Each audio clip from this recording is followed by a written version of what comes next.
Welcome to Eerie Narratives, where the shadows hide stories that refuse to stay buried.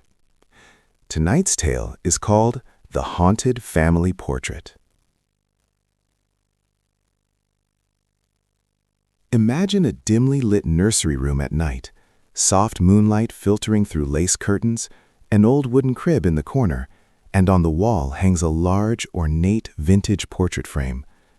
The painting shows a serene 1950s mother in a floral dress cradling a baby. Except the baby's face is unnaturally blurred, almost like someone tried to erase it. The atmosphere feels heavy, watchful. Sarah Thompson had always loved old things. Growing up in a quiet Denver suburb, she collected vintage postcards, vinyl records, and anything with a story etched into its patina. When she and her husband Mike inherited his grandmother's Victorian house on a tree-lined street in Washington Park, Sarah couldn't wait to make it their own, especially now that she was 6 months pregnant with their first child. The house was full of treasures tucked away in dusty attics and crawl spaces. One rainy Saturday, while sorting through boxes in the upstairs storage room, Sarah found it, a large oil painting wrapped in yellowed newspaper from 1958. She carefully peeled back the layers. The portrait was stunning. A young woman, maybe late 20s, sat in a rocking chair, her dark hair pinned neatly, wearing a soft blue dress that hinted at pregnancy. In her arms was a baby wrapped in a white blanket. The woman's expression was calm, almost loving, but the baby's face was wrong. Not painted wrong, blurred, as if the artist had dragged a wet brush across it in anger or fear. No eyes, no mouth, just a smudge where a child's features should be. Sarah felt a strange pull. This would be perfect in the nursery, she told Mike that evening over takeout pizza. It's got that classic mid-century vibe, and look, it's like she's waiting for her little one. Mike shrugged, smiling. If it makes you happy, babe, just don't let it give our kid nightmares before he's even born. They hung the portrait above the crib the next day.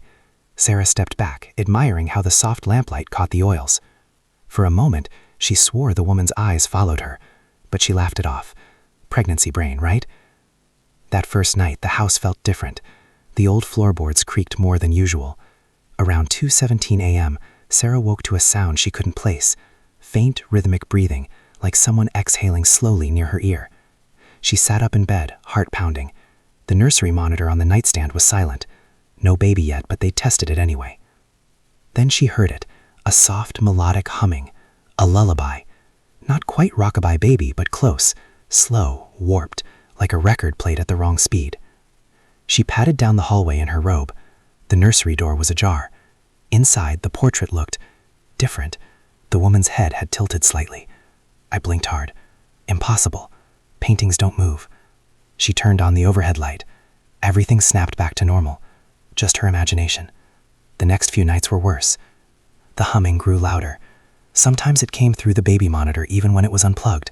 Static laced with a woman's voice murmuring words Sarah couldn't make out.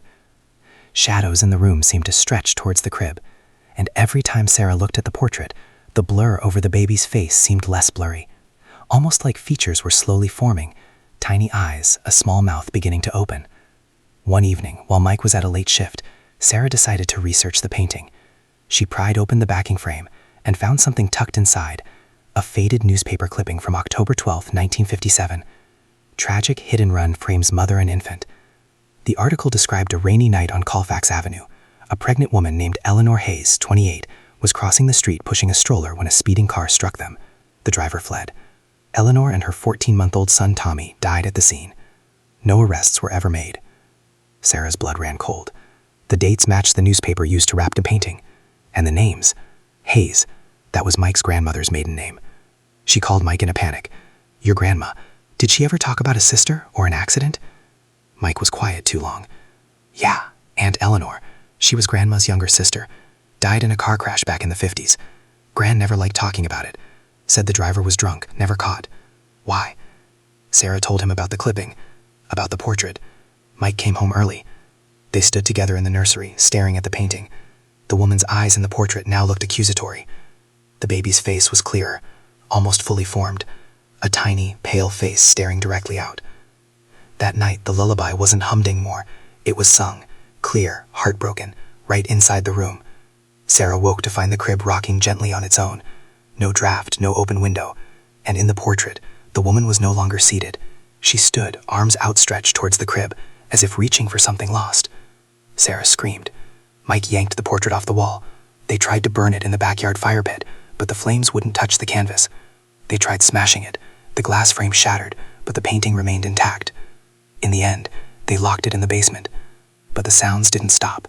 The lullaby played through every speaker in the house. The baby monitor showed static images, a grainy black and white scene of a rainy street, headlights flashing, a woman's scream cut short. Sarah began to feel hands, cold, insistent, pressing on her belly at night, whispering, "Give him back. Give me my Tommy." One final night, Sarah went into labor early. As the contractions hit, the basement door flew open on its own. Footsteps, small, uneven, climbed the stairs. A child's wet footprints appeared on the hardwood, leading straight to the nursery. Sarah clutched her stomach, tears streaming. "I'm sorry," she whispered to the empty air. "Whoever did it, it wasn't us. Please." The portrait, now propped against the wall again, though no one had moved it, showed Eleanor smiling sadly. The baby's face was complete, perfect, innocent, and gone. The lullaby faded. When the paramedics arrived, Sarah was safe, the baby healthy. But the painting, it was blank, just an empty canvas streaked with all oil smears. They never spoke of it again, but sometimes late at night, Sarah still hears it, faint humming from the empty nursery wall. A mother waiting, forever.